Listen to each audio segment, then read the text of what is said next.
الذين وسيد يمنا ما سنندي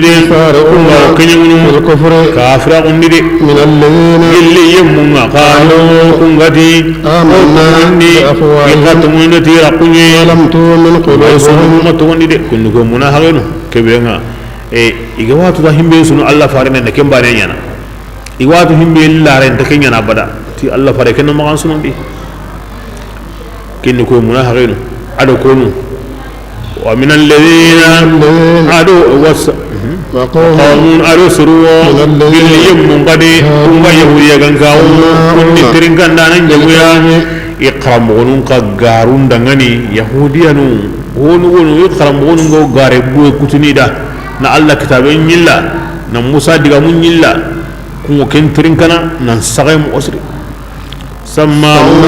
ila tirin kan din an ken bai siru dangani wani sire tanan dia warnan kin kahana diga men tirin ka wara ken kahana kin ni yahudiya du wo yahudiya kallin tirin kana tuntan kin kuran kedda o ken siru ngure kun kahana go ki golle be ni Allah fare amma kan sunondi la ya katan du ambute mura bismillah lam yatu ibara nga hina koy khaybaran ko nyani parce que so hillan jene di muhsinun nyani amalu ida ini gidumara ida haren qi ita qurabani nga bani qurayza kunna li alla faren tirindi muhsini jena nan kitenga kullu hatalbis anyan kun de benyi kana qi de bitane gare kunya litirniya kesulu muna han golle hinganda muna harin kita ana sirun wara na sirun wara alutirndiya mun saura yi da turne na mun saura anta kana wure kene diga men ko mo gonyilla anta kana ke wure an godo Allah yi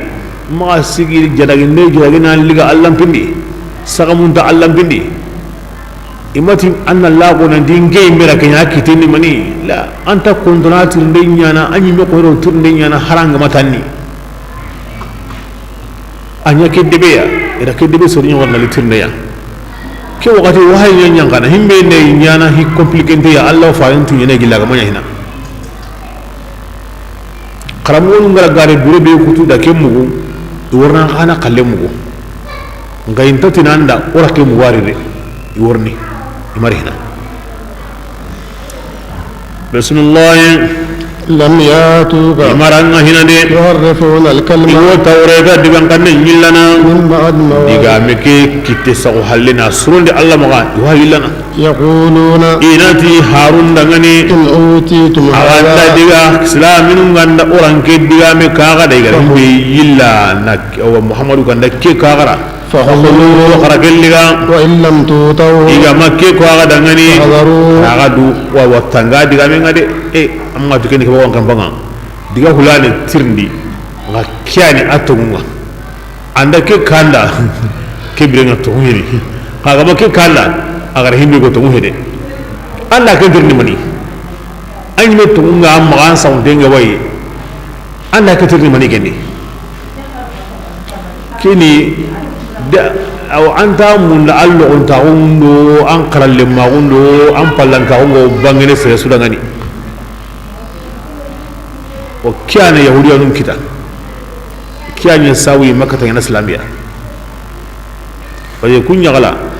an ga tukido Allah faran bate bane kibe kun karam wa umbono ikanan ka umbono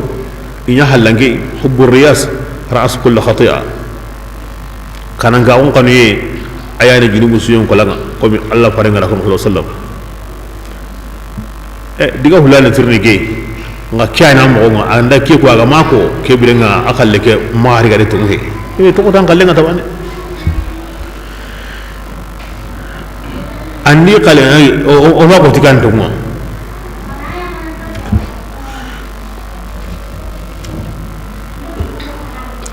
ekindani kun sira qorunye ni yugo kar ya garasu aw kharamu nda ko nanti kame jane ubakidi ni ya galla kan pinandi tisnambini nga ni situndi haren kama ni ikane warro halleya bo kem balir haren ke bani qurayza kata Allah faren ili Allah faren tirindi eti muhammadu ganda keme ko agara tungunya ni awa kebrenga adga me ya hinde ko hujjanya ni awa odanga ni o kama maga ngaga makke ko garante nyini iri igari Allah farni Allah farandi dangani antanya na kundu de gidu ngalle nyani parce que muhsin nyani yugoni muhsin ngaya kan tene hore nyani aw ya kan ke mo ke birenga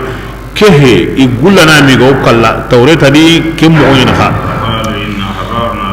ito bu kharamo nunda ko kuda nanti ikatinya na kame jane buidi ni hinandi ya galake ni setundi haren kama ni jonko yi haren palleya to kharamo nda kenya ko imati wo gidu ngala nan karande da kya kono guda aywa kita malikanti Allah farenda bun suriya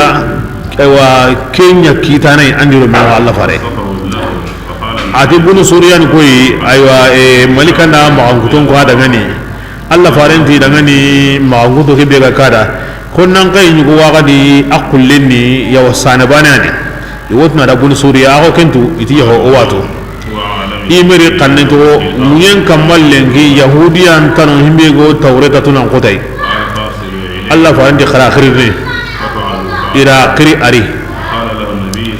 Allah farenta da an gani bun suriya yi ati yawatin gani eti yahudiyan to ana qorena nyai ati aywa yahudiyan konna kenya kunni de ngeme konta kento Allah farenti ago dungenen na kenya ndaga na kan kitananga iti yaho Allah farenta ati bun suriya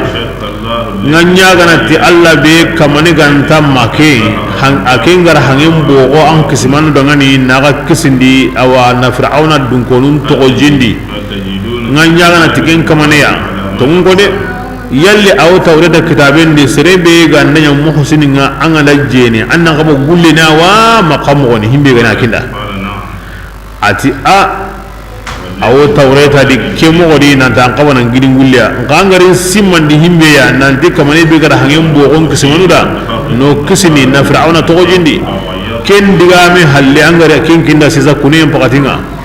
an kanu tawreta magarin bi ni garan kusunanda mai kiri nanda bada kiga ko ni bane yahudiyanu halango ijurumu ibnu suriyadi itan do ya gundi atin kanu ade yang ngati nama yang ko kama kebrenga bun suriya ar Allah faren tirndi hoyu wonu ya ay minni kuntu Allah faren ta man condi Allah faren da jabi alunga ken ko ni yaken salama ko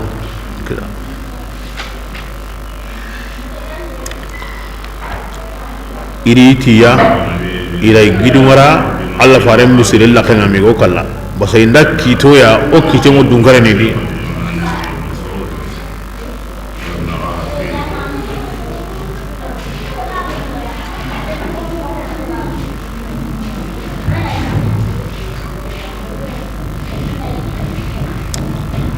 ke konmo Sheikhul Jamali wa konni ti awa abi saudi kitabe ti aw kendi nga abu saudi kitabe ke koni oy mera hay o ma waradi akenta wadi nga koni dangi nanti bunu suriya aro tawretari ara ayan kane do ahalle ara ikhra ari kitengara aya ke kamma aywa abdullah bin salam yino kenti amasrore angenda ayan kanira halle ko andangi aya bane de ke birenga aywa kenya yabu sabu ya daga ni ari kapalle mu na'am ke birenga akoni islama ko ken kadi ngare wayanu hillani aslama ko mo wonde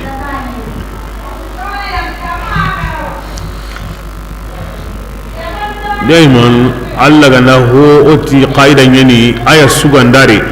yahudiya modi min tumarendi ken aya bane yayiran kambe mo qirini islamin qarabo hanaka muslimin tuwanu ma aya nyilla an sagonga maka kupan sagonga maka mugondi anga da kenya bane Allah himbe konni adu awa yahudiyan tuwanu da kemme nyana hana kanenga de to aguni amanatun fi unqik dunte agunye ni aw qaramo on kanenga de mangara kinia sirendi gore kare hanna mara tambol langa ayo anyana kamo gurbani ganda to halle manda karari ken balaya honi de wato awoni ken moye anga tangatu anga watu ngobe akoni anga tatu ka alla khaliga ma illa an sagonga ma kupan sagonga bismillah أولئك الذين ومن يمن به الله تعالى فرجل سنكو يلامر أنت كان كل مراتب من الله بالله الله تعالى سربي قتم ولمني كين كمان يقيمون أنت كين أولئك أتكون يهوديا ما كان يمنا الله تعالى ما لامر إني سندي اللهم خذهم يا بندهم يدعاني نادي ولهم عذاب ينقطع يدعاني لا خراوي قرني سماعون للكذب أي وقارون دعاني أكالون للسهوت حرام النورنا رسول الله إن دار المتن ننكيدي ننكيدي من غندين كبرماندا من نمبلي من وكاموا كان لواندا كي أو كنت هنا في وقتي سوان دينغاندا إن تنان كثير منها أنا لواندا أكيد أنا لواندا تي إنديا بكاني ولاني إيمن دقيقة قلني معه كاتكاني أيام ورني وعنهم بينهم كبر كثير منها هنا كم بقتي إندار كاتسلام من كتانا أو كتني إندار كتانا دينا تناصروا كيتي أو كتني بسم الله وإن تورد كبرنا أن ندبلي مكاي كيدم ما كنتان تورنو أن أبهربانيا وإن حكمت أن كثير منها أن كثير من غنين كتلم دعومني الله تعالى يحب المتقين أن كهرنا يمومو كي واتمنا سوان دينغاندا غانا كيتيغا الله خلينا كيدا جوغو من جونكني أن هندو جوانا كينا أن خانا خلينا كينا بسم الله وكيف أكيتين جريندني تآية بيجا ورني وعنحكم بينهم كيتي إدو منها إن دار السوسوان دي انتمغا الله خلين كده بسم الله وكيف كاتي قمواني يحكمون يكون موانجم معلمين ينكيتاني إنهم إيم دولة مغنديني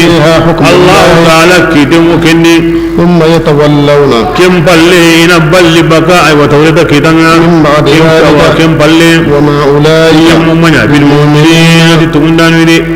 وتمندان برينان بغيت هونيغوي نمبرايغوي توريتا تاغا دغني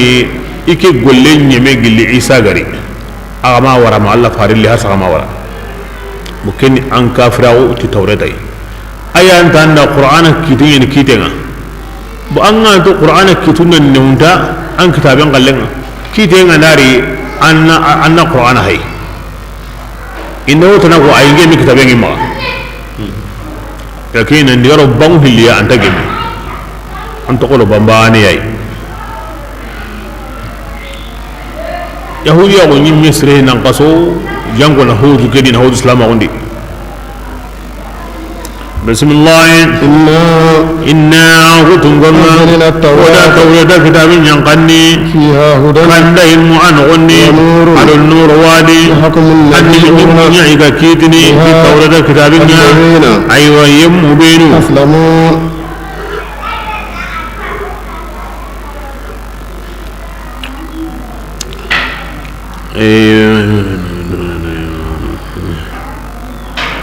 يحكم بها النبيون نعم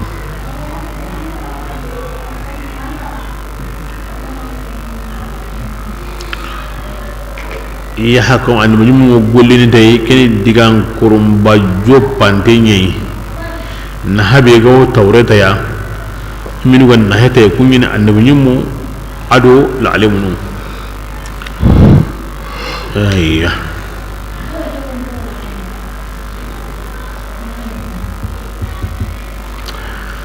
الذين أنهم يمني أسلموا إسلامهم تمي هو وصف كاشف لأن كل نبي منقاد لله كن ما كنت يهم وابنغ دينا ناتي النبي من سكه من دي أدو كني مغنتي من تني الله تعالى للذين يوكيتن يمون دغاني ويهوديا غنغامو ابي توانغا ابي فقهن توانغا يوهون صابون ايسي يغرقين قري حمدو وبيجان الله كتابنا وكانوا عتي يكونيا سيدنا عليه توريت كمان الله كتابنا فلا تخشوا الناس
بسم الله ولا تخشوا الناس فلا تخشوا الناس يهوديا نون قما كانوا سروا كبيرين بوا قما واخشوا الله فارم ما غوتوني قما كاني يكن بانغاندي سروين تون كيتين ناري قما كاني يا قري كتو كوي اهاو حلنكم قلن كتو موبي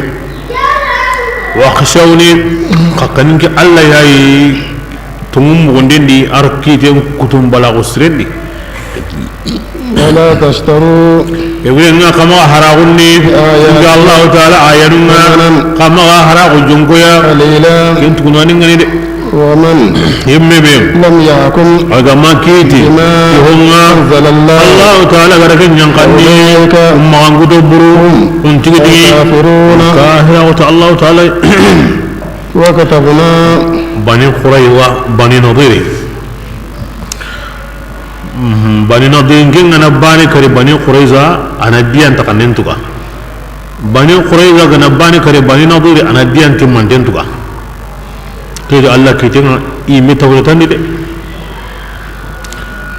bani nadirin pire bani quraiza pire no ke kenta allah kitaben di qabla kanan kendo qabla magayan kan tin suambana allah kitendi a horen su kite igan islamiya komun so kite igan islamiya komendo hore o kapa ho gabe qad kite di kabrina itikin mutawrita li tati kunna kenya allah tilla kibra ayo sugandare kahirun ni ayran gabbe go qirni islam kutanan kam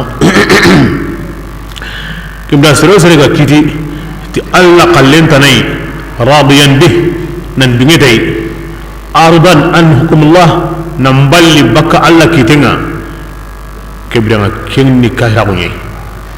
an dungeti alla qallenta nay afam mo sirre nan dungetay nambara alla qallenga keda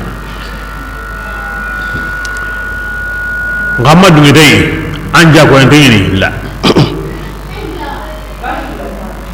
moskin nakinde Allah sallallahu alaihi wasallam ati ila ike yumatu ila nakinde numun kirni baki kama ida qalbi murugi baka kenkanan kama manda wundi baka mu yemen kama manda simme adu baka naqiye men kama ngaymange njako ya anyi me qalle mono ambarande mo kenga kebrenga he ngornadi wakenga be mono kame hega ndari akanta kontono kine akay me kitananga alla qalle mono faran qalle mono ana kagada agada nya sire sunti takirna ala sirin taga turni mana agara kinya ken kame hi wono ayanga ken tarbe ondi ga kubinga ondi ga police nga ondi ga gendarmerie nga kadiga gilli tuwa ngawire agar himbe bosi hari sisa kinya bosinteni ara horen kite bosi no qusu agar non koloni ara horen kite bosai sirra sire kari ay ken koni a kalenta kenni ma kiti be gowra hore bakenga wala kame jane buwai hore lo baka kama lo kala mona kiten gudu sikandara hore mo baka hore be ko go hodi ara ken bosi i kolonisia ngami takro yom bidi mata ay mi nganakiya ami takro waran nem bidi mata ay mi nganakiya ami takro kiyem bidi mata ay mi nganakiya besore gawno hore bakin bigandari ami takirari mata ay mi nganakiya wa hal sisa kana ke mo bani yani wangabari yimiga o maga halluku yiri aganda kinye woni kadiga gemari o kinya konni tahana tahilo de kadiga gemari e mi be galli sere ngani mi gana domine na ko yenge min tan kalle ke gari kinda nyimi manilla da ni kalle ke bambang kama na futan kama kinya lada yo aga kiye mo wele o imana kinyari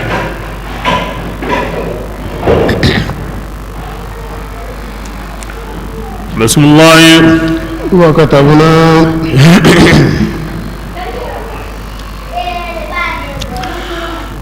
أبو فردني كما توريد كتابني أن النفس وكم وانغانا شريع سوغنيا تانا شرون أو قدني دون كما كني أخانا شريعني ماتي نسينا ناري ننتي أي كيتانكم قلنا هو كوني ولا القرآن دي نندي كي فردا نتانا سرون كما آية تنا جمال نندي أنكم قلين دي انتبانا كدي وكانا قلين كني آية نهار كي تنجري والما كنا أنكم قلين يوم هوا كبرنا كنوا قلنا إمام مالكي أقاعدا يقولوا شرع من قبلنا شرع لنا ما لم يرد ناسخ شرع من قبلنا شرع لنا ما لم يرد ناسخ كنو مالكنا قاعدة يقول أراوتو كيا كما كمين وروكانا كون شريعة كن أم شريعة ناتو برونقان دي آية مري نانتو كين كيتم برونقين كمين كيف هيك كو آية مري نانتو كي كيتم برونقين من الله را كودا تيرا ورات موسى سرونيا كمبان غامتي أمغانيا kini kina koi oi makana sariya ni kini mania anna nafsa lan tinyon kingo kalla awati nyon kinga aganda kari wal ayna ya mukarri wal ayna ya nga iganda kara walanfa nuwoni nga kutuni nuwoni nga aganda kutu waluzna kambe mo kolini kambe nga iganda koli wasinna aha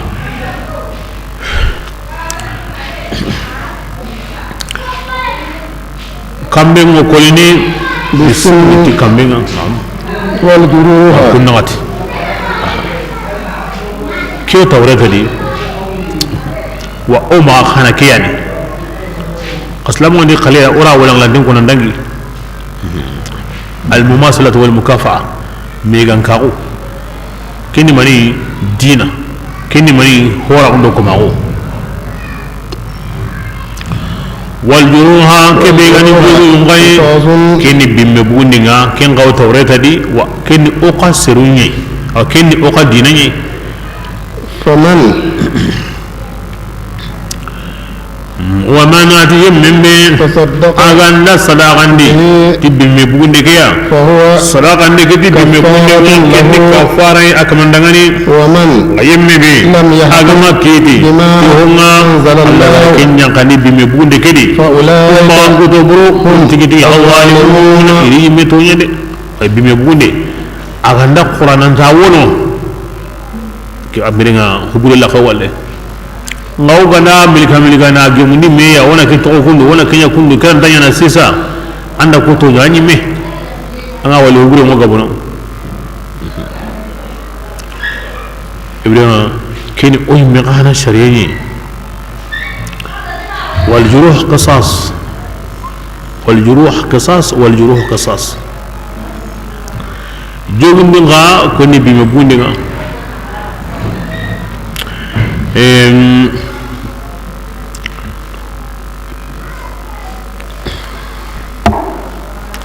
إمام مالك مذهبي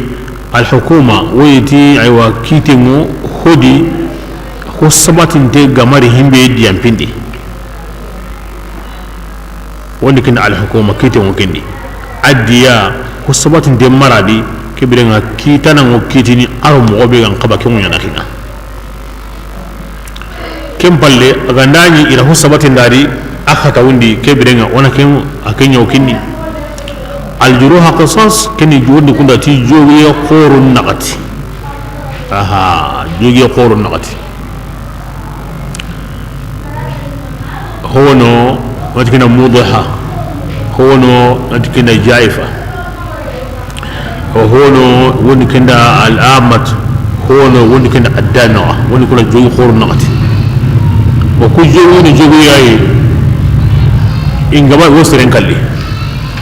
ngalla gana ni ne ya sere biya kama ngama kara ay tambotu gen tadi adiya nyaw baka jay fanni la woldo do akama palle ma bunnin akiyana gondi ngaro la tatte ngara hate mbo akiyen ngo man do ngani mi kane na jogu no ngajuge gen do nga kini jay ha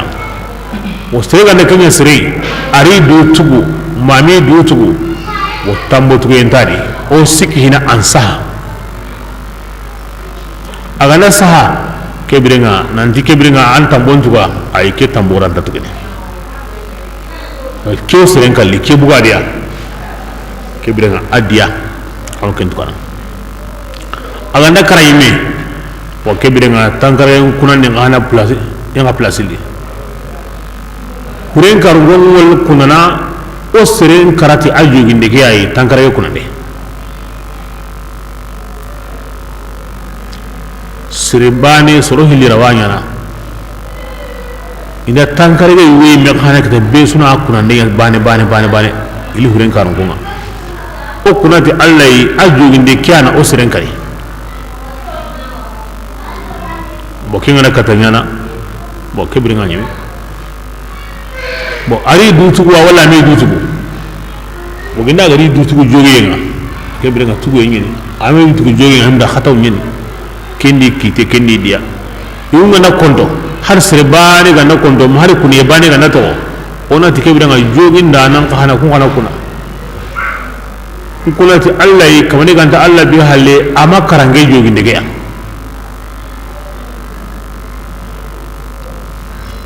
ke bi nga kun kana ga na kata kenya na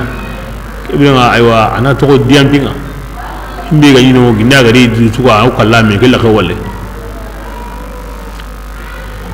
kini ja'i hanga kebirenga mudi hanga ko mo de mudi hanga ni jogi be awa ara qote mo ko qote ko limo walli nga halhalanu go al qote naga sere ga nakin garo sere akam ni nga makara tambotu gen tadi agana saha adiya nyotu gane anda kara kinni ugara mo bana be koni himbe ga dangi ken kana kenni amatu nga keta halakan sugri baka qotenga adiga sigi qote nyime me kullenye ke danga qote ngol huma kita ken kana ga nanya sirei anta tugini agana saha wati bi aga diya nyotu gane kenni sikani na watani adama ma kenni keda adiga ma qote nondi qote kare nan ke lulanga sembe kin ka gana saha na gamni tambutu yenta di adiya nyaw baka o kudiyan kon temu awlan lan temu awa fiqhin kitabu di ngona to koni ku jogi koni tambutu yenta di basa ko seren kalli wa hu khana go kemu godi kan qotin qosoye na luseni nun kara aywa wal man na yuwa kutu wa kusu ho go seren joge sugo seren kalli tambutu genta di diya nyene ngawara ko be ko se ya khay law karna ka man takalla nuno kutna ka man takalla kambillo qosna ka man takalla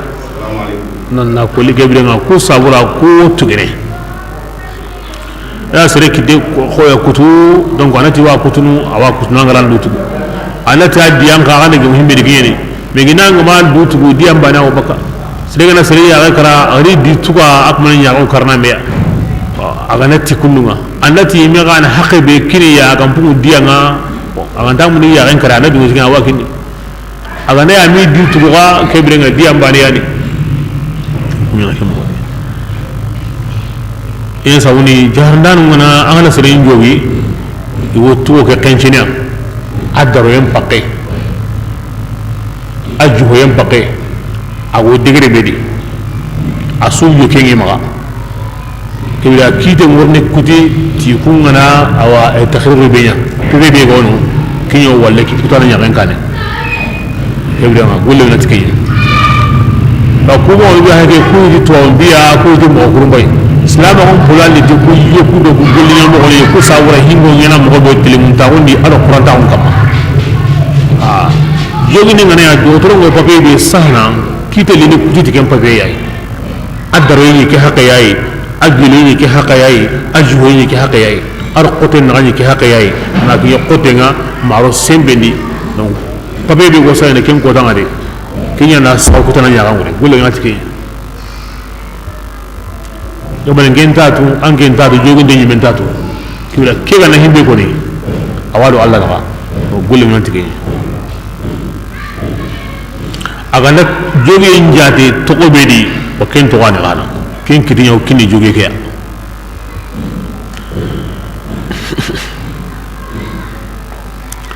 ni so qur'ana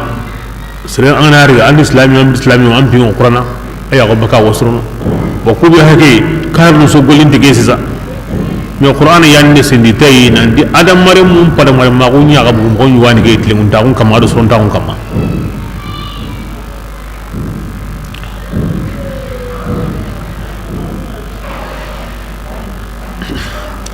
bo yelli himbe ga jogi kona jaran oni ti jogi de ni mani du jaran adiyanda hoynya gulli buri nyana kama hono gara tafsil lokeni ginna gari du tugo kebre nga jogi de ni me du jaran parce que awada antingin tabontu kana ginna ganda sere kare dingirai me gina ga mi du tugu kebire nga ti gulli buri nyanga na nga jarana on wala ko ni mo ni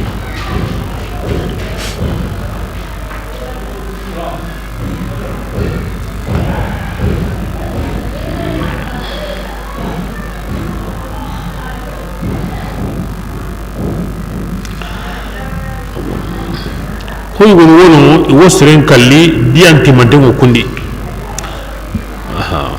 kebe gani awa no bote ke ya adu amatu wa keni dian takandi sikandiga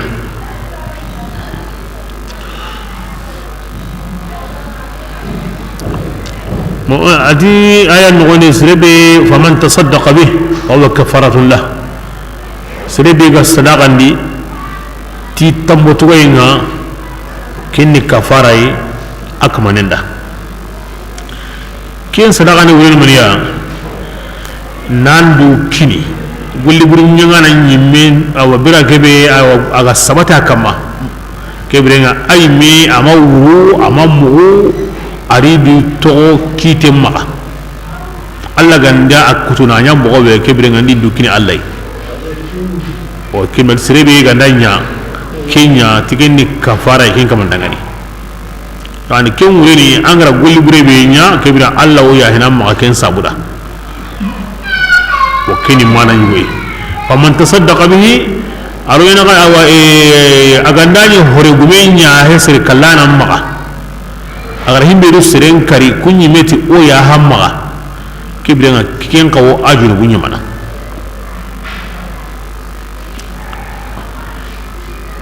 manna to koni sir kallana haqqu sikan jongine sir kallana haqqu sikan jongine Allah haqqin sir kallana nga huren kamanun pakai musri kallana nga huren yimi haqqi musri kallana nga aganda idu kini kebrenga aywa Allah kallen yimi aw huren karu ana kallen yimi Allah subhanahu wa ta'ala ayudi to ko itun ka gondi na huren yimi kaya hanamma kama aganda mu nambara namuruti irari ga ja ko yanye kebrenga ira tambun tugari na kari ja ko yanga nani amatubi kebrenga awa huren karun kon kallen yeme Allah kallen manyeme de basami dukin Allah huren ka hana kallen manyeme aw ibn qayyim wa ko ni kemo odi nga harsa ko wono mesore ni wala alimundo menaga nanti yalli Allah go tamgo tugi Allah go hadi libe ko ni odangani haynden kalle feri kallen kalle jeni kalle duluminen kalle yalli ahkimani maniya soge mo lalimun do mena akedi yalla wurin umma me nya karyawa masahare nyani wa do kebina ko diga mo hilli won honda wureni anu ko jarana na wotem boya hundi ay awriyani umma gari amme nya kari bo kemme soge kudga mu hilli wono e ibn qayyim nge digame nanta gandi du kini Allah asunyeme me nda ja ko yalliga Allah kallenye me huren kallen manyeme huren karun kallen manyeme yo kinde akin wuro bangi beya nanti haddi nde murene ya umma ga me nyakari akin wuro kin jama yayi ngamma imam maliki ti haddi nde na ko ma jara kibrin okumay habindi iga sirkallana liga mo hori ara jago liga o ay meri du kino alla kallenye me huren kallenye me sirkallana awa himbe ado hawan ka kallenye me bas ya ken diga killiya asefu yajibu ma qablahu kaha ara hojulu bu kutu junubu suganya kane alla buta wure ti sirkalle yayi huren karungun buta wure tara isrenya kari aro huren kallenya arin kariya ngu ka hangari gullenya bane kebrenga asu yeme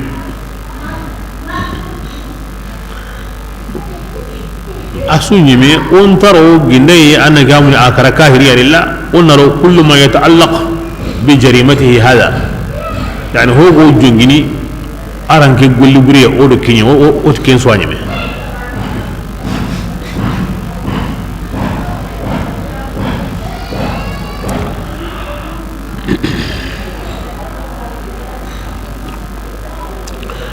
na dis rebe ga makiti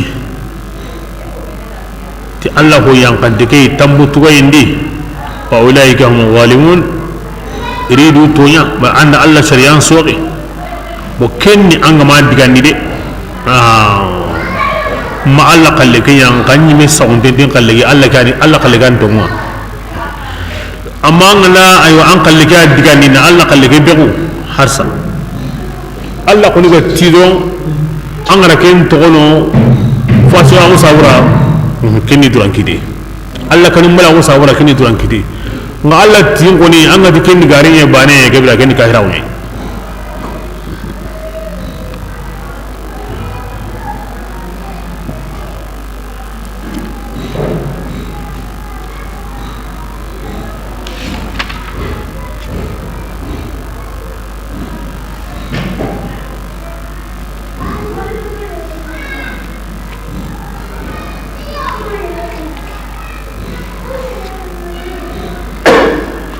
بسم الله. وقفينا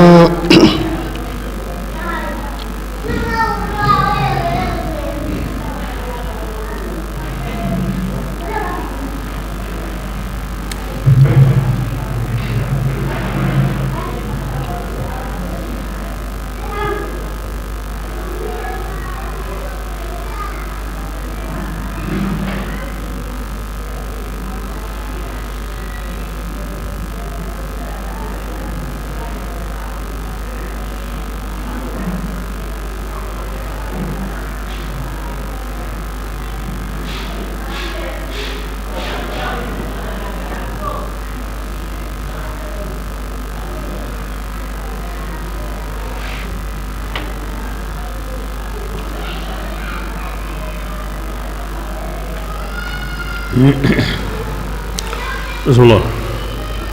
وقفينا كميرا باتني على آثارهم أيوة إحارم باتنا بعيسى ابن مريم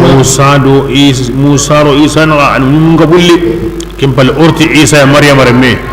مصدقا كني تمنداني ودعني كتاب بيغرا كاني كني توريت كتابنا ودا موئي عيسى كو إنجيل كتابنا كنا يمو إنجيل دي أرى النور مادي إنجيل دي تمنداني كتاب دعني ورا كاني كني توريت كتابنا إنجيل دي شريعي أرواج للمتقين الله كنا ندعني وليحكم أوتي إنجيل كنا كيدي يهونا الله غرقين ينقني إنجيل دي ومن كن إنجيل كنا نعوذ إيساي كتا الله فهم لك ورني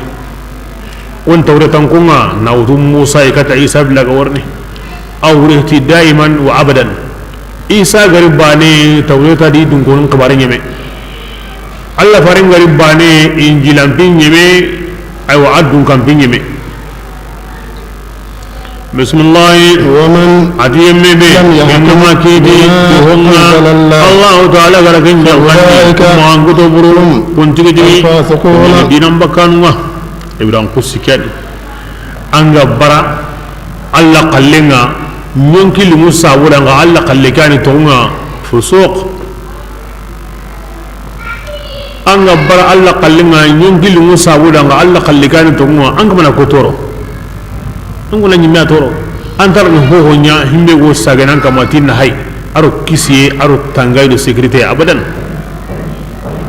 nganga bar Allah kalleke itongu he kenta ka gemme sisa sunya ga mu kida duna développer kida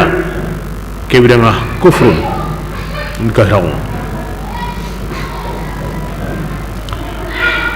nga na mara kitini di Allah kallenga togonu sikiyanai ayanu kuda isu kuda إما فسقا وإما كفرا على كل حال أكمل ظالم على نفسه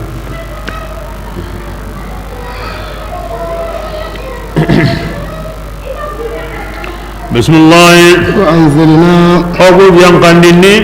كتانك معلمي القرآن كتابنا كتمنا قرآن قنتم لله كتاب دعني وصف دعني كاني كتابنا القرآن يعني ينغانا أسوق ومن تنكما هو دعني الله تيغني أغا ينقا كتاكومي قرآن تأسوتم نقا كم ويكيكون سوقلين هرساري ومهيمن عليه قرآن ينسلتنا سكما بيسوني قلم تغنو قرآن كنون تهم بي ولا كيان دباري أري قوتانيا سرو أري وقتي هم بي غريقا هيل لغا رندا كن قرآن ياي بسم الله. فحكم يا رسول الله أنجن نكيدي دينا سكهم أن تنسرون بمين غني إنداري كتانا تهما الله أنجن ينغني أيوا كتانا هما غبتي إن ينجلون ما ينجي بكهما إنرنا من الحق قلتهما جعلنا شرعة ولا الشريعة يبان سودانغني إلا كنجمتنا أرو كل قل ولو شاء الله شريعة منيا أرمقنني كلبي هو ولا جينا من شرعته كلبي أنا دعاري أنا بوجي قارن كما نتغني الشراء ولكن كده بيسويا أنكو أرجعنا يعني جينا أنا تكدو كليا أنا رابو أرجعنا كما بنسلم أون كتير كده الشريعة أورن كي أنا نبتو كدابتي أغتانا هم بيام مغبي أندنا أمبي الله غرامبي أنا نانيا كم مورسو أكما كراباني أيا غمو من أرجعنا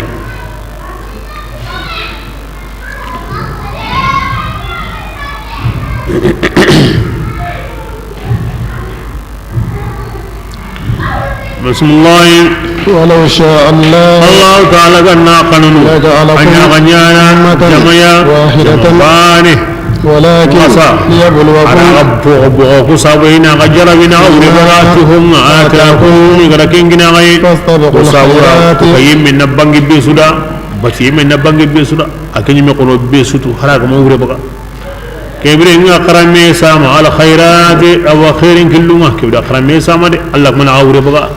كل دغني يمكن الله همين دا كتا دونان في لاغران في انتينجي قلن تاري الله غندا ورا كتبه كما كاين قلنا كبيرا كل دغني اركم بالله بسم الله مرجوكم اغسى بدنگرنا وقت الله يا جميعا اغسوس فينبئكم الله تعالى واسق بارني تهم اغاجي بيسلغني فيه كني او بسخبر جمال كي كندوا كيانا سببا كلاني يانجي ماي اسو بسم الله وأن ودا قرآن جي ينقند كودغني حكم ودا غدغني أغنكي بينهم عوائد من غنديني الله تعالى لكن ينقندي وجعل من مغبتي إن ينقلونني وحذرهم كبرين أمغتي يغا أن يفتنوا إما عن سمني فكهم يقولني الله لكن ينقندي أو كتنغري ولكن والله فاردا ورا القرآن يكنا أنن كيتيرو من غاين دارنا وتعدقني أيوة مغي ينقلون بطو إكيتين ينقلوني ود الله فارن أم مغتو مغان سمون دي بكا أنقلكي يومغا هرا يوني كان كون الله فارن من مراد نكوي مراد ني متوني كوتي إلى ميكا هم مي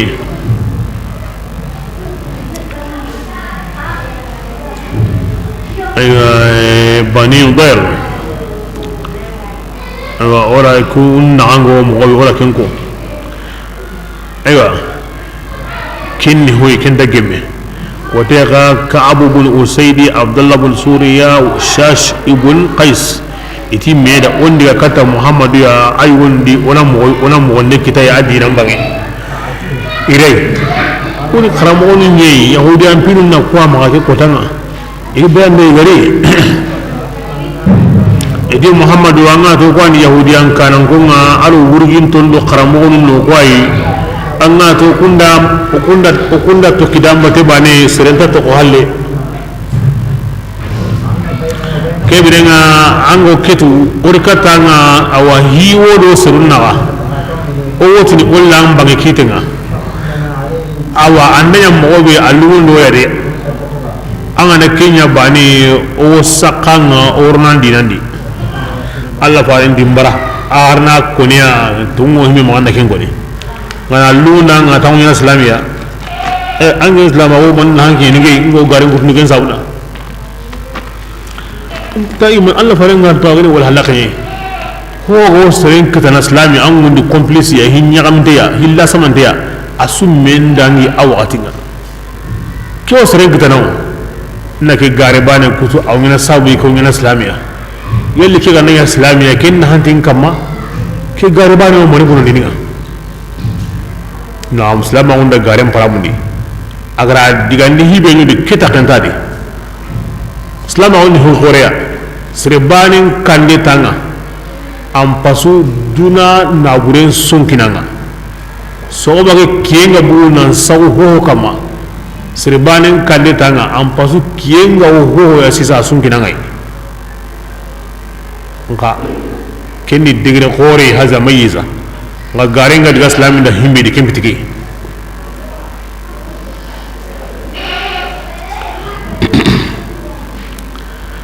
kembitigi atibara aya nyanga na ko Allah farenda ndindaranga magini gilli ngum batude amoti yede kani magaran sankunde bakayu go na gare bane diga nanda ikun ntongone muson sabura donc garen param haram ngabungi garen takawadi an yaftinuk an ba'd ma anzala Allah donc ayugo na garen diga di tabane donc keni ayugo ngo jinu mo lo ganta di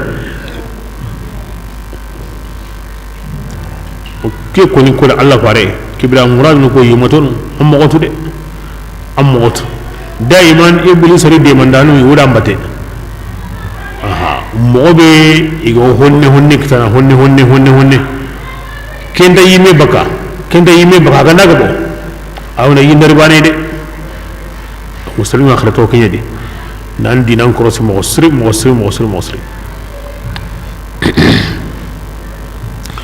bismillah فإن تولوا يلي عند حلقوي فاعلم يا رسول الله أنما الله تعالى وعلى إنا يكون يكتا دونان بيان قطعي ما تيجنوه يوليا وإن كثيرا يكون برا أنت غارين كتنو نعلمون لو يأخنت تمونين هذا توليهم كن يكون بلغ إذا برا أتي الله را قالوا إنا جنوب يوانيني كتا قليدنا ديري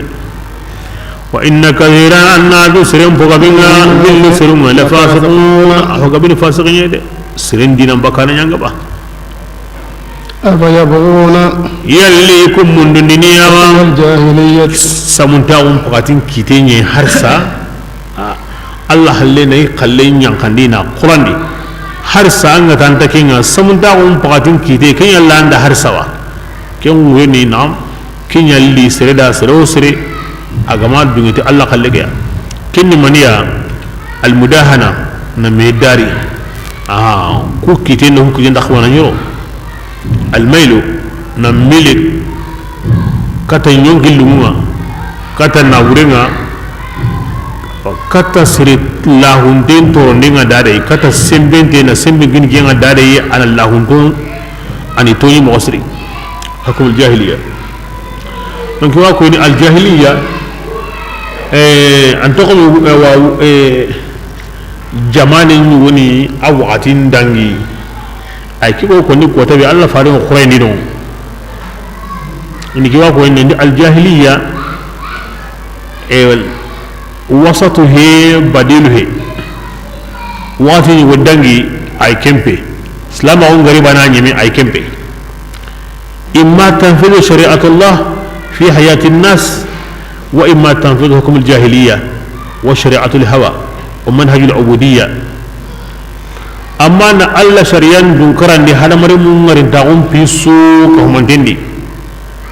ولا ما قا أن سمون تاغم أوان شريعة أن كن دنكران دي يمكن لون شريعة أن كن دنكران دي ونيا كومي الله تنادى أن كن شريان دنكران دي هكذا أنكو جاهلية أمبتتي وقتي ودانجي أي لكنها وضع من الأوضاع مغني وانا كتير سكوندني هذا مرة مغني كتير سكوندي أنا الله قلنا تبعنا كينين حكم الجاهلية كساورا يوجد بالأمس واليوم وغدا دارو أروينا عنينو أرو ولينو لينكي كمانيك أرو ولينو هذا مرة مغني تاعو مغن كتير ko gahti Allah kallenga surunya gara kitin sagondi iran gen kiti sago mo ko Allah kallen sogini hada hukm al jahiliya kenya toni samta on kite nan to ko tarikh hukm al jahiliya ni Allah farin gari na yidna waqti be na'am qakite jahiliya ni ho gani wadu ya insaniyin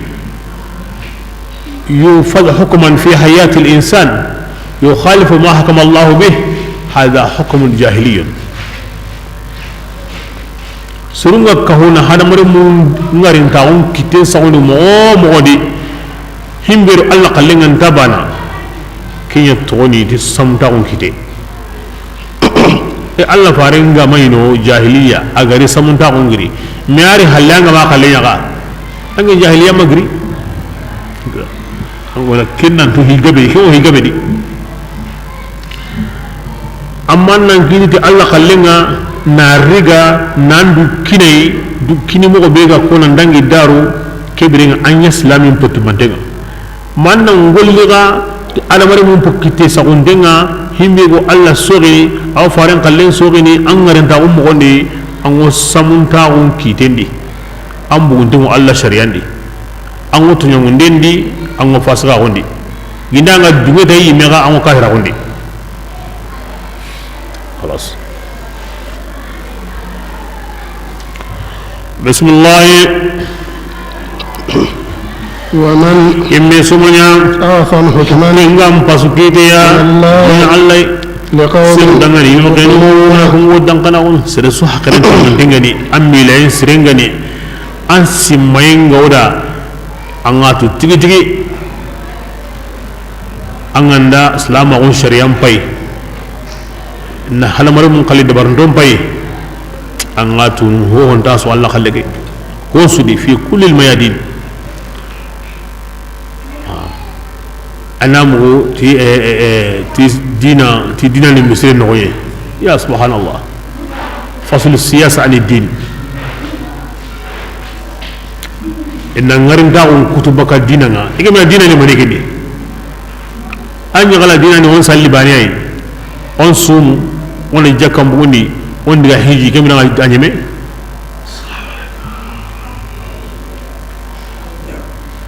la o brande yen angana islamic fiqh bay angana tagandi sikoya bani yani batu mowa aku temple suni al muamala o yimedo menaga duna kiriyede aku temple suni keye e alla wa ko lula o ma ho to o ma harati ho di mo grari to qur'an di ke wonni qembe sallin sumi ni jakan de hijo mari mo ko nenga la ile kara ko na fayen ko akuna kilima saken ko akuna jogi ko kun salle ye kun sumi ye kun jakan ye kun hijo ye la islam umma mu ho ya hari jogon diga mo allo halle joge nango hibe yana amma mu wa khilama ke hotanai dina wo timmina kamo ango munguru am batanum pisuya anya halle nan ko nan islam ko ne dina lagarenga allah faringin hare lagarenga qur'ani kitab lagarenga yubirenga serenti ngenta kenno ko to qur'ana di aha nga serenti kenta ke di dina bi ay anyi na hakran ten ko ni me kibirenga amay gan siriyan lagarenga kenni بما أنه آية غريب لغرينا كم غريب هو سوادي الله غرا هم بيكون نكينيا مغوي نكينيا كنو نكينيا هكذا داون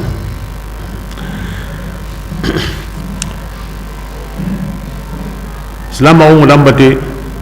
أن كومبندي أن كارا أن كونداندي أن دبينا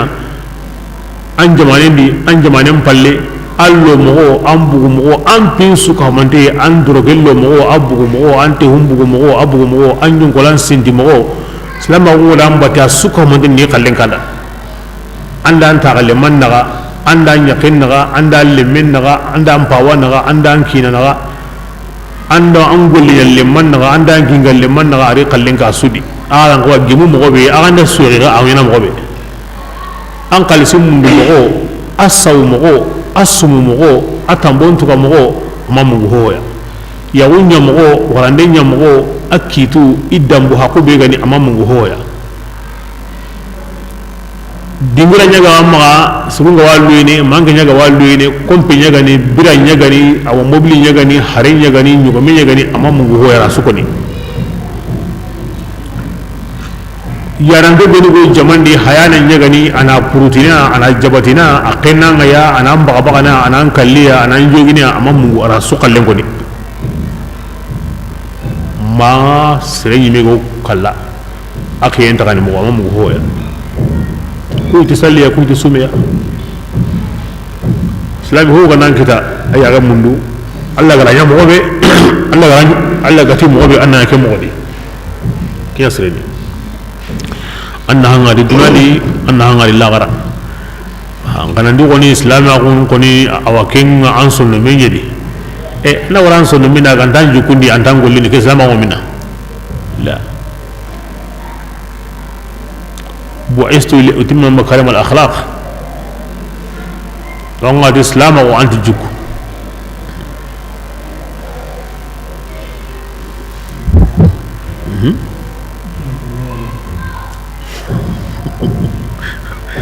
Allah gara himbe ni wudi bala o wontan ni Allah gara himbe ni wudi kelde wadi Allah usulni wonda aw buron goto do la o wontan ni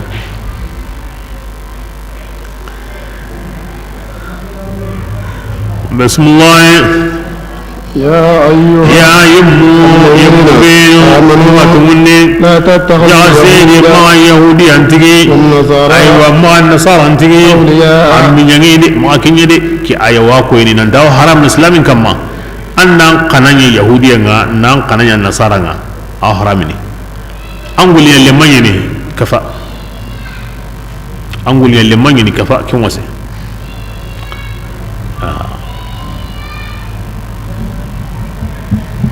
mari yang kana an kana islamin woni wari ini ya munda dina islamina ini ya qanun dina islamina bo khataw hore allati la yalunakum khabala inna tuwabbo ni ko tabe nda kontono de hada mushahidun ke qur'an kama sira su gara kenya an ga ma islam o kira kawara alla garo iwam bono ni nan kara bugu ba kinga ni an ken kara rangu ni anda su koyiya na su kiniya بسم الله عن النصارى واليهودية يعني ميقنا نمدي كبرنا لا تحادهم في الكفر مغا نيئي وباني كاهرا قندي يعني ميقا هرا مغباني بسم الله ومن سلامني كين غندا من جماعك يهودية نصارى أنكو سلامني كين سلامي يمي أنك هي جماعة الله تعالى أن تقولوا كندن الظالمين كنغريدو تونيا تي يهوديان دو نصارى مجمعون أولئك منهم عظيم كني بومون دو قوري كني بغا دي ديغا قوري تانغري نيامي نيا كمبرنا تاني مينيا لأنه لا يوالي أحد أحدا إلا هو عنه رابط بسرين دي قنايا نسري ما أنا ني أندو من تموتي الله هلان سوق كمدنا وإذا رضي عنه عن دينه صار من أهل الله إذا سيغا دوتي نصارى بينسويا أر يهوديا بينسويا كم مريد عن دوتي دينا بركغي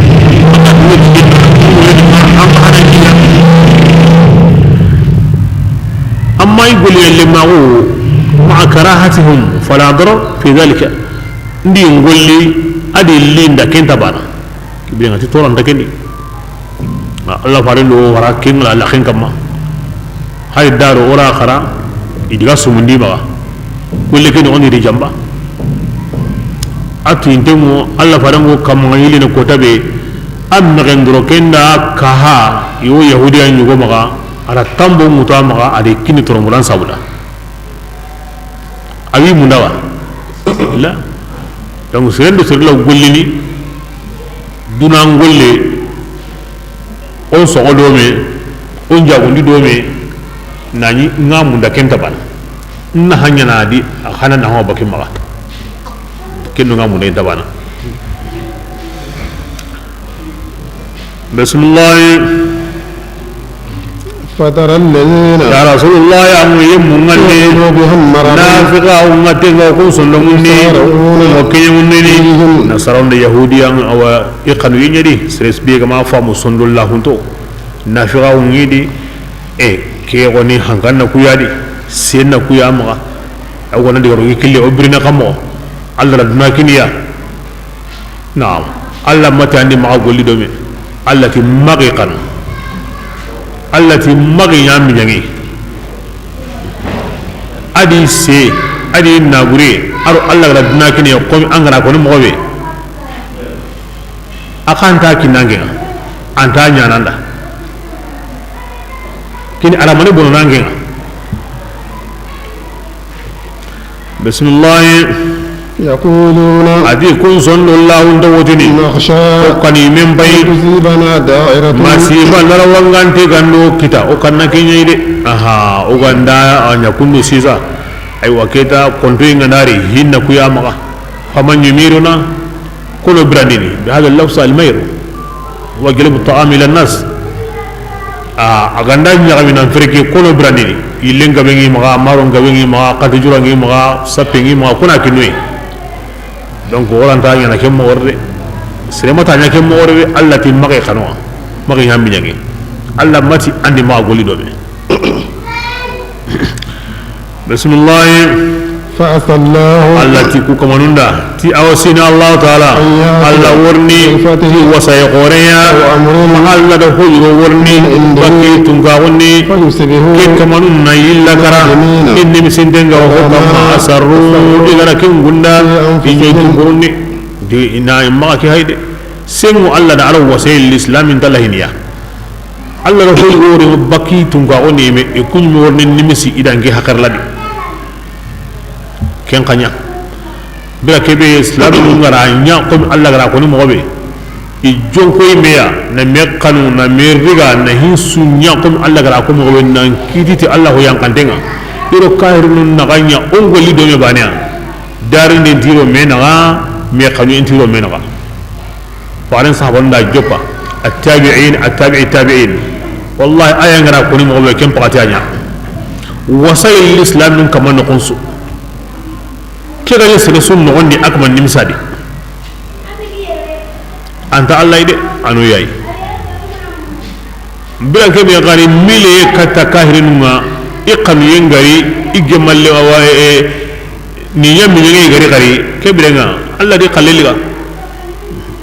himbe gari ma akada ina nyoda o imme gati islam onni sallen do sumen bane yayi anabu kenga kutte dulan binge ne kenga ipunge na kenya ga to ke bilenga ona kenkiniya aw himbe gay ma akati na kino yi khara kino idere aw so hagari musu hagari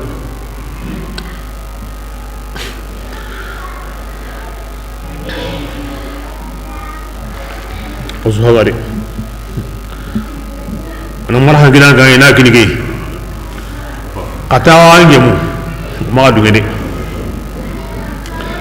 ina ga inji bam baga ina maran gini gui diga sai ka na bosiya o gar gare an tan islam goniya an ma Allah khallenya andallah yana abadan e kahiri nambara keni ilmu kita ngaslam kan bara ilmu kita an tanya na abada an tanya an tan islam goniya ona nya ko Allah gara ko mo be wallahi yana duna wallahi yana Allah gara onda barakenga islami ngori duna Allah ya on takta la gara ga nahi no kiyani wa huwa go sharti kan yeno kenya mo kenya nda daro sura ke jopati kenyi wallahi be wuto na timani me anga ma sharti timani ke bi nga sharti nanda tune de en tant que islamu ma nya ko Allah ga timo gobe ona buwoy mendi tunati duna Allah ya to akta هذا محل سرم أولي يقولون دينجين كارا أمورين سقو مستلين مسلمين هربان دينجي سلام من مليار حقيقة نو منو كذا كمية نا كون نان كون كوني إدعوه نان دعوه إتنبيه نان تنبيه إكرني نان كرني إكسرني نان كسرني مضطهدين في كل جميع الشؤون inna qindemo isenda hohodi manna kniya donc kitana buru mina kniya bismillah يقول الذين adi yemmu wajni ngatu munni هؤلاء yalli ku yemmu yani الذين yemmu أقسموا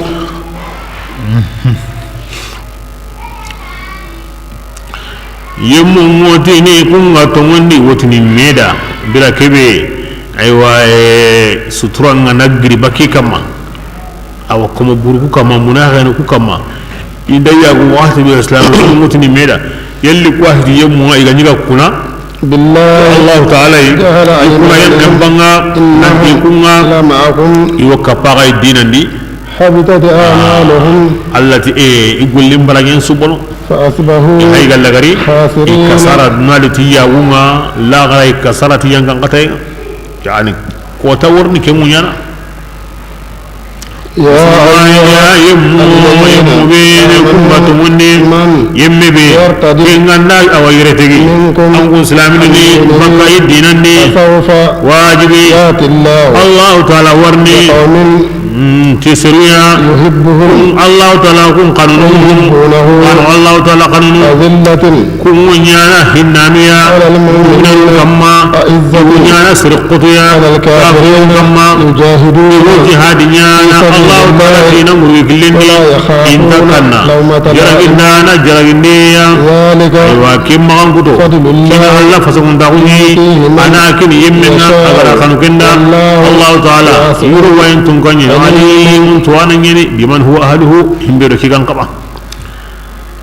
الله يا أيها الذين لا تتخذوا اليهود والنصارى على كنا قطن دي قما مصلح رادي سيري دي كانت هارنتانيانا كني قنقون دي كان بنا أتامورين دي مسادي سيو الله دا أنا مغوي ود دبري سيو الله دا نوكارن بكي ما قاما كان بين دي أدي واسلامي بي أخن بني مني أنغري قانون أنجري تيجي بأتي سربي كنا يرتجى بكي دينا مغا أنكو إسلامي ندي مكي هاي هي مغن تيني الله غرا فارين كبار تاي كي قوتان داني مريد تنتانو الله فاصل صلى الله عليه وسلم أكا مغاني لحالياني كي مغن دان ميغا كما سي إسلام أغني أتي إكم كن يتري يمناتو سيو الله دا أدو سرولي الله يميغو همبيرو مندا يغو الله مندا ke kota ng Allah faran gara ken kara Abu Musa nya tata al-Ash'ari ara koy atik Abu Musa atike adi seru adi ken hi hore de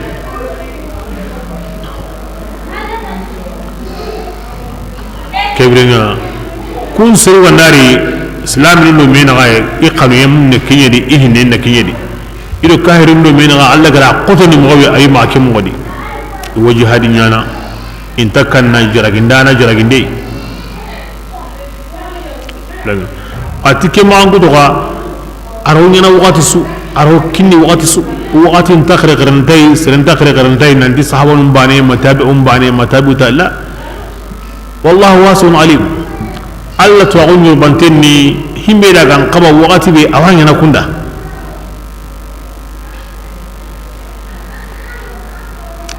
Abdullah bin Salam ati Allah fare awa kebida oku serum baroide okun yahudiya nunyi kebida on ko wana yakamo donc inma waliyukum Allah kebida Allah do killina ken to killa ken yani Allah fare ngarin tawo islami ngala halaqen kinyi ampi su ktanadi agati sawfa kini نغلي قورياي فسوف ياتي الله بقوم يحبهم ويحبونه انت دائما سرنتا كنتم الله فارين جمتوني himbe tambatengo Allah faran sabon tabaten kama wajibi daiman an kin alino illo goye adi gaboye ibangaye adi hokke ke jukku hosre aw timande awlo awidi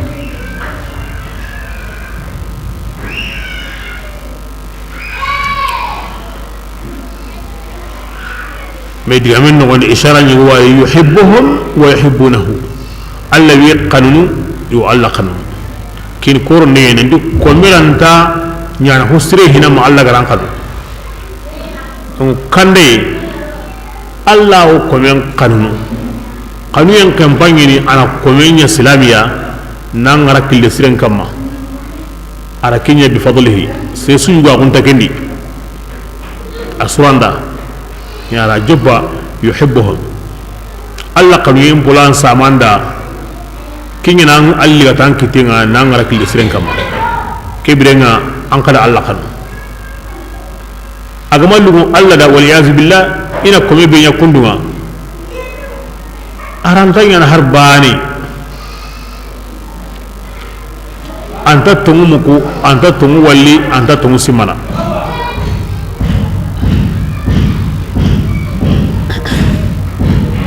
Allah ki dukun kama title mutahu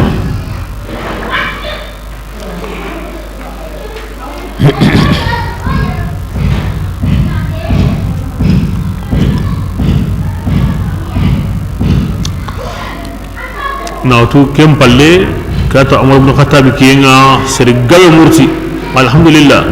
asuka hamande Allah ram banguto be ko ni kum banguto siru nyino isigi kane na ahinyama na silaman sagandi imondi himbe ko kalladi ken kara himbe ko urna di ken muru himbe ko ina islamiya ken islam ko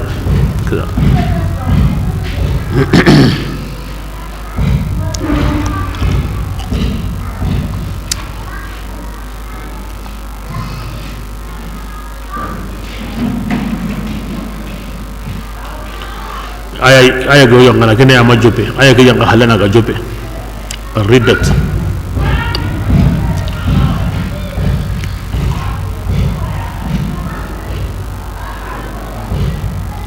bismillah innama waliyukum Abdullah bin Salam ati go sorum baro ide o yahudiyanu o ko haban karun go baro ya tin basatonya islaminga ke Allah ra ayan yang kandi إنما وليكم أنكم بسننا الله ورسوله أدي فارنيني أدي يمنيني أمتمني الذين كوني مؤمنون كوني يمني إذا أسلم دومني إذا جاكن كني يمو إذا ما يانغنا يقول يسلمني يمي بي أيوة الله كبيسني كنا أنا فاري أنا يم كآمنوا أمتمني ما بيسر كوني الله تعالى جمعنا الله جمعنا الغالبون كوني نندانوا لا ولا الله كم باي سري بيجا تكيدو الله كلام بتي nam awa agatan himbe kananda kun kanu agatan mbuore himbe ni maguliyan lema wa mbuore bakiya maguliyan lema ko inna burendo iyankanindo inyamago kemma ampalahay kibira kun Abdullah Muhammad ibn Salam ti beso bawoya o ya islamiya o wari to kono ona maniya Allah ga jawu be kine kenyo kinna ngane ti Allah di farendo mu'minanu kunna an kananga kunna besanuma kodi mu'mina Allah kan de sallinya mo siram pai jakkan kini mo siram pai ma yang kan pai ke birenga Allah di farin muslim mun ganya serebe be sanara kanai ken Allah jamanyi wa Allah jaman ka hilla garni kunya kallenga ko ke bira kya ko ni sura himbe ga kan yallinga nanya liniya kamo aw ko nanati Allah di farin do mu'min ni ande mandanu ma kuna min nyamuwa wahimul lagarni kunya kallenga kana Allah ni islamin gikinga aha na'am ni Allah ni fare ma kenko Allah yimira ko de li'annahu alwasitatu lilulama fi kulli ni'matin Allah fare nyeni nagam po kore nga nemo nema aga gri Allah ikata kome Allah fare palle boyna buwandi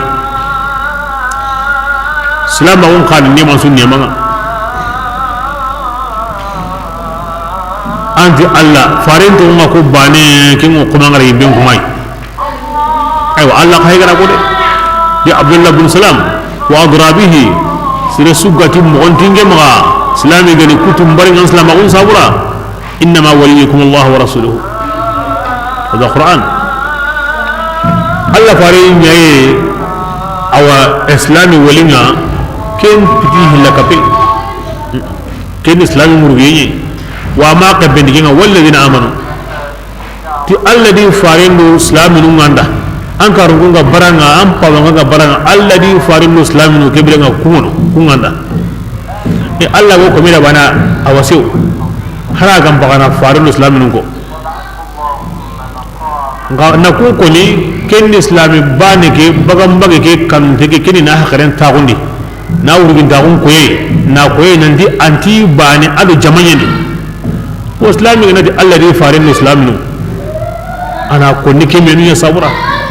islami ngara ko no ko wana kenya Allah di farin islami nunda ma wana ke to Allah di farin islami nunda ma kenya Allah di farin islami nunda ma ke to Allah di farin islami nunda la muriye sunta islami ngamma ganta kemi ana ko ni kenya sabura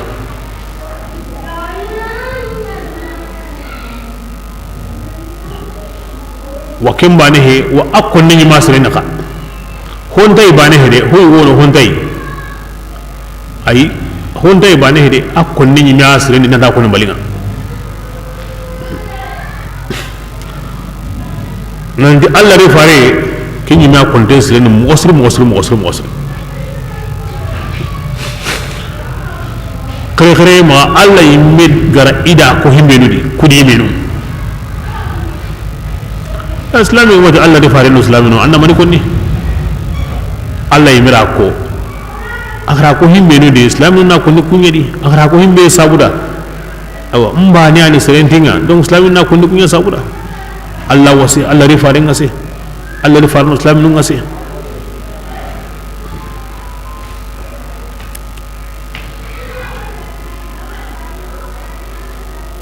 kontontinga naranga ati hontim makantam pindeni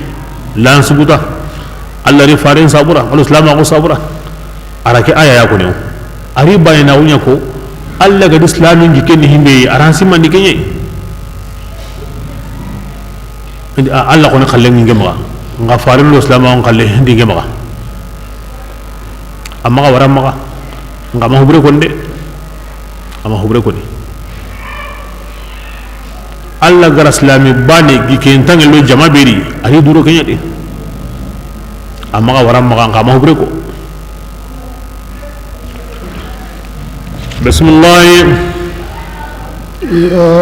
ya yemu yemenu kuma tumonde لا تتخذوا الذين jaga sedi kama yemu tingidi kumbara gadinan tigi ngiyem boya adu sangiya gilli yemu nga utul kitab igana kitab ngini kuma akane kama kafirin ngatigi awam besanu ide asaga khari kunu watana di kitab ngakini ho yankane anslama unganta ya gala hoy ho gani kahiriya islama unganta ya gala hoy maga nyammi jangi islamigo wattaqullah qatan alla yaghni min yamagum to aganda ni mu'minina tumundanu ya angani mu'mina goniya atokono kemurina anga ma to wani mehti mu'minai bismillah wa idha nadaytum aw billi tagman juma gilli ndam islaminu qri katta sallinga salli qillinga ni islaminu qillinga katta sallinga hayya ala salati hayya ala al falah kinga nakuni اتخذوها إن سلين تجدي وانجيم بيا أرسلنيا إذا كيم أو أساوي يكون سريان لا يأكلون انتهى قرنه سلق اللي أن يوم إسلام هو إسلام هو شاعري كنتي يغلى هي كني مغصي هوني كني مغبات رامبي kini ita mo jeyi kingo sere di ma nyam minyangi ma nyam pinyaleme nahiri makahiri ma yahudiya wala nasara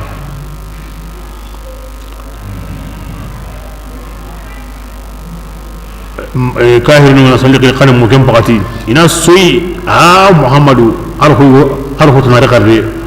o mi gara kemi xamu anga tani anbi nyimui ana anbi nyimun sori awa gindai awa khairi gawandi anbi nyimun kani awa asrisiri ko sirende ke kebri ga jopankane anda kya bugu minna nyugon kasa kane an kasa suru yemi de kundu kini mun kam ko mangi kundu donc aya yanka al istihza bi sha'air Allah kufrun aw fusuq anga de anga dungi dengo tay ambarante nyawai kahira ko nyani awina dinam bakke ngane an kallinga de fasrahu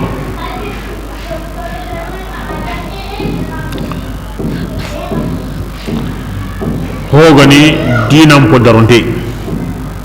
aya salli qili kan ngaw anya misire ngaw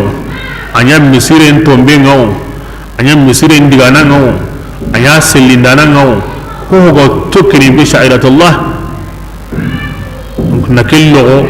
mana ngenye kenga mana batran to kon saw kenga asuko hamonte ngorno ke daira no ndi asuni ngenye التي السروان هو لا يعقلون حقرا فيها بل حقرا دو أقورين لكم الله صلى الله عليه وسلم كين حقرا دم بقرا تيما صحابة نعم بقرا كتنو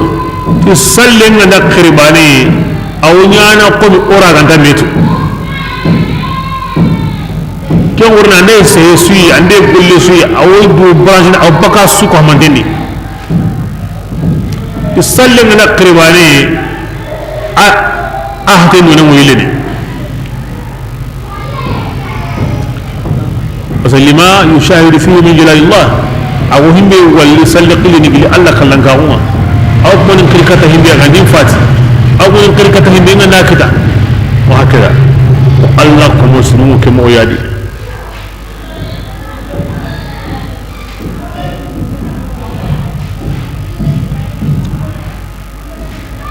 ibyan kini gongonde ore ay sira sugo soyni sallendi ma ngo surun soyni ni sallendi ke su taqawkedi ke sabura abu hanifa da madhhabi an ana soy sallendi an sallem bono an sallin yime bono o kutun konti an sallem bono ma kenda kotondi atan sallin yime bono